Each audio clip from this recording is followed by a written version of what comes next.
Hi, I'm Andrew Kokhan, creative director and founder of NightCat Studios, game designer and filmmaker. And the last topic will be quite important today because today we're going to be talking about showcase event. And by that I mean all these pre-recorded shows on YouTube or Twitch that that became popular in the age of pandemic. And to be exact, we'll be talking about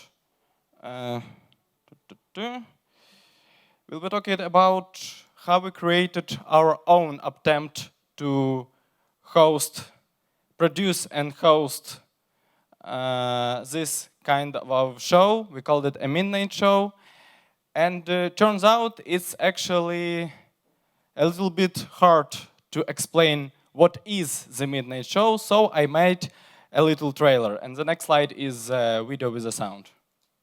Try to imagine a world that is created by itself. Well, I got a story for you, my lads. Truly dark times in our history. Not gonna lie, it can be a little scary there. Well, I could tell you, but it won't be so special.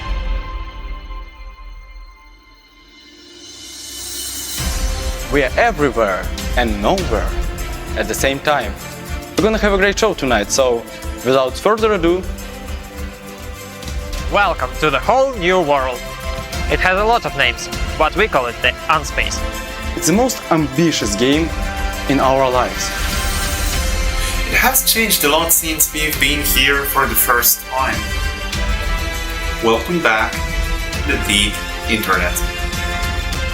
Talented screenwriters, artists, programmers and cinematographers were gathered here in NightCat Studios to create stunning worlds that can't exist in our reality but blow our minds.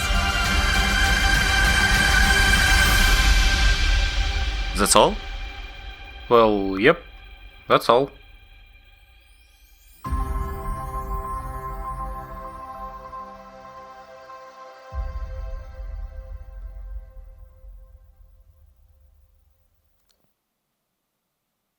So, Midnight Show is a cinematic online games and other project showcase format that was first introduced that we broadcasted on December 15th, 2022. And today I'll be talking about how we came up with an idea, how we made it, what problems we experienced, and why should you make your own online showcase events that are not too simple.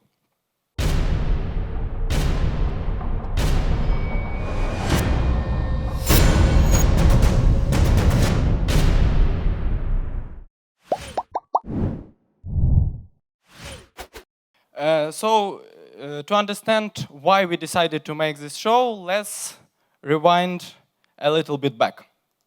So the year is 2020. Oh, sorry, wrong footage. The year is 2020. We are sitting on homes trying to adapt to this new reality, and then we are watching this PlayStation event where the announcement of PlayStation 5 happened. And the first reaction was like, God, this design is awesome. I don't have a slide of PS5, so sorry.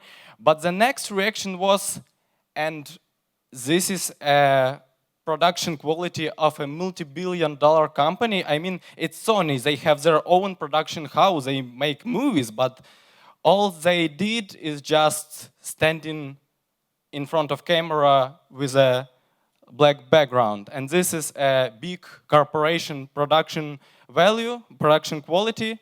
Now, that's a big production quality. I guess Apple, for the, second, third time, reinvented format of presentation of their products. And of course, their feature, one of the main feature is this fly out with a drone and show of their awesome campus. But we are small indie studio. We don't have this amount of money and we don't have cool office. So how we can do something that is different from other showcases and make it a little bit special. Let's make it a little bit cinematic, since we are also into filmmaking, and we like to make something like movies or videos or etc. So Midnight Show is a presentation of upcoming games. It's like Apple events, but less expensive and more cinematic. The next question is what to show. We had a few projects to announce. It was a project with codename PDWU2, codename Project T, feature film project, and 2 short film projects. And today, these projects are, at least a few of them, are known to the world as Project Deep Web Eternal Nightmare, pretty big update for our recently released game Project Deep Web, Density Limit, and other projects, short film projects that are currently in pre-production phase, and a feature film project that was cancelled. And actually, it was a good decision. So, project was greenlit, and we started to work on a project with a working title, NightCat Studios Summer Show. Why Summer Show? Because we wanted to host it on June 2021 with it's like E3, part of E3. But then we were very busy with density limit prototyping and other projects, so this show was delayed. We wanted to host it on December 2021, and then when we finally decided how we would name it, we decided to name it a Midnight Show, because since we are night cats and Midnight Show our most productive time, it's our show time. So one day we finally decided what project we will show. It were Project Deep Web Eternal Nightmare. It was a localization.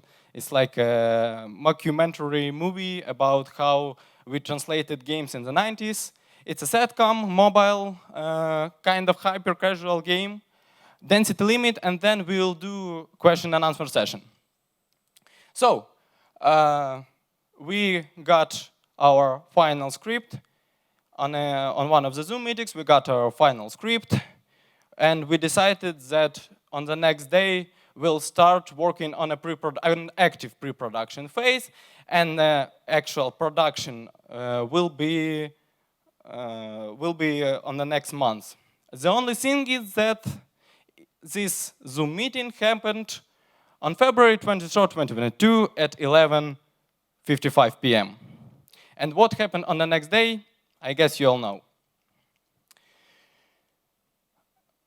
I guess the first 2 days of the war were the longest day in our lives. It was cruel and hard for us, and the worst thing is that we are very, very lucky. We managed to escape very dangerous places, but still it was very hard to work for a whole March. Then development of our games was slowly resuming, so in July 2022 we returned to the idea of hosting the Midnight Show and decided that we can be ready to show to the world in the end of the year. So we risked and scheduled Midnight Show on December 10th, 2022 on our 5th anniversary. So during the summer of 2022, we resumed active pre-production phase and scheduled all of this scheduled production phase on first half of September. And what about live Q&A panel after the show? We decided to make it in a hybrid format, and I'll get to that later. We have a few documents and agreements with owners of locations. We wanted to film it in Kyiv. So pre-production was done, and then we done production, but since we are not filmmakers here, we are game developers, so I'll skip the part of production. So it was done, and we had a few problems during its production, but it was pretty good. And the biggest lesson I learned from the production phase of Midnight Show is plan everything like everything will go wrong, because we planned like everything will go right, but don't do it. Plan like everything will go wrong. So production is done, and we had 3 months to edit it and make something up with marketing. We had some sort of marketing plan. We wanted to announce Midnight Show a month prior to the show time, so we did it. But then we remembered that we are pretty bad at marketing and we don't know how to tell to the world what is a midnight show. I mean, presentation, it's definitely presentation of upcoming games, but it's not just presentation of upcoming games, it's cinematic presentation of upcoming games. It's like Apple event, but less expensive and more cinematic. But this is not very marketish phrase to announce very big for us project to the world. So we came up with the term cinematic showcase event, and we were very wrong because that wasn't very descriptive and informative. And our press releases sent to some media were lost during sending or ignored, so yeah. In the end of September, we had draft cut of the main show and pre-visualizations of our trailers, and we had 2 months ahead. What can even possibly go wrong? All right. Yeah, we live in Ukraine. So November and part of in December and October, we experienced a huge blackouts. We understood that electricity is very important to us, and we actually can't work without it. In November, we understood that we're a little bit late and post-production can be not finished till December 1st, so we wanted to have a little premiere for our team and everyone involved with, and on November 23rd, we experienced the biggest blackout ever. There was no electricity for 2 days, so again, plan like everything will go wrong, and in our case, everything went wrong. Then we got lucky, and why we had electricity in home, so we managed to finish post-production of this show. So we started to think about broadcast, how we will do it. And we were always scared that in the middle of broadcast, there will be a power loss. So we decided to move main broadcast to here in Vilnius, thanks to our technical director. But we also had live post-show with answers to questions from the chat, and we decided to make it hybrid. 2 hosts in the studio, kind of a studio, and other speakers connected online. So on December 15, we grabbed equipment from the rental, rendered final edit of the show, and finally we were ready to show to the world who we are and what we are working on. It's showtime. And it was pretty good. On the next day, we had a few problems, but that's not a topic for today's talk. So let's get to the mistakes, what we experienced during production of this show. First, we had the small post-production issues due to lack of time for polishing the edit. We missed scene or 2, but the thing is that average people usually don't notice it, so it's actually a problem for our perfectionists and the audience. Lack of marketing. Since we are not very good at marketing, well, we didn't know how to tell to the world in a proper way how to tell to the world what is a midnight show. We had a few empty trailers. Some trailers were made very hastily and did not contain any valuable information about gameplay or story.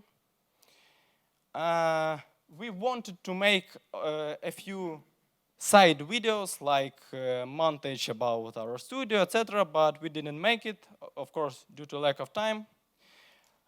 Q&A panel was too long because the main show was 20 minutes long and the Q&A show after that was almost an hour long.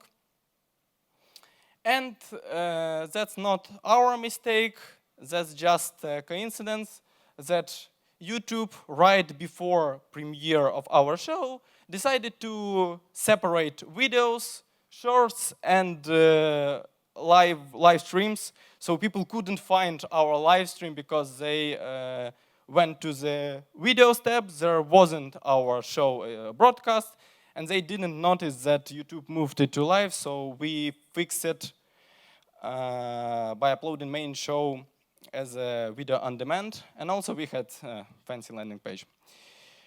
But we got pretty good feedback, and the thing is that the people enjoyed the show and its performance. And that's how we fixed the problem with YouTube. So, was it worth it? Definitely. Will we do it again? Of course. Was everything right? Of course, no.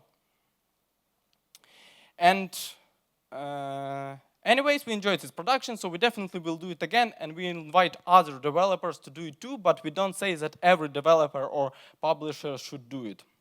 The thing exists that lots of indie developers don't have movie production experience or enough projects to introduce on self-hosted events like we do, and we totally understand that. I guess 10% of motivation of creating the Midnight Show was to make cool event we always dreamt to make, and we made it. So we're not saying that small studios like ours should make cinematic Hollywood-style showcase event like we did. But we don't see any reasons for the publishers or big game dev studios not to make this kind of event. I mean, talking heads are boring, and I'm not talking about the band. I'm talking about what happened when I watched shows from big companies today. And I mean, this and this have a little bit more of production than other showcase events, but this, well, this is just talking head, and sometimes it's very boring. And I've got a lawsuit from Nintendo, sorry. And you can say that you can disagree with me and say that games that you're announcing are more important, and I agree with you. But the thing is, I think and our team thinks that performance, how you announce the games, it matters. So, again, partially we made this show because we can, and the thing is, you can do it even better than us.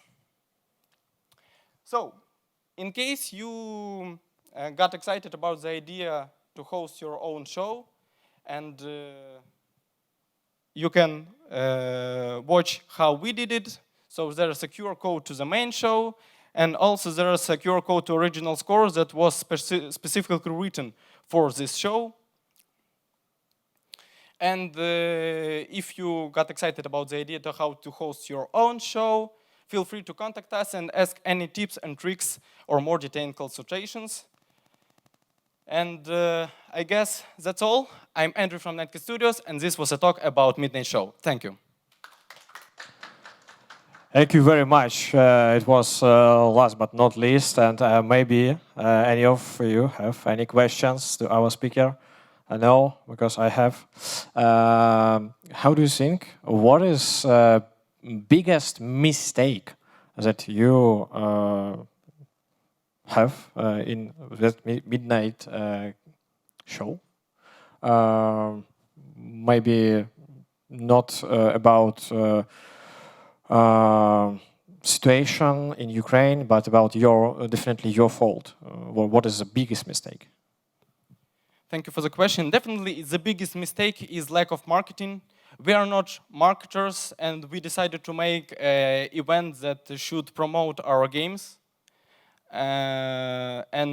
What we had to do is tell to the world that, hey, we have this show, come and see us at YouTube. But we thought that we have a plan how to do it, because we sent press releases to the media, we told to our community, we even sent a few messages to conference chats, but we had enough feedback, but it could be better. Thank you for sharing, because telling about mistakes and bad experience is harder. It's not easy to say about it, but it's more important. Thank you very much. Thank you.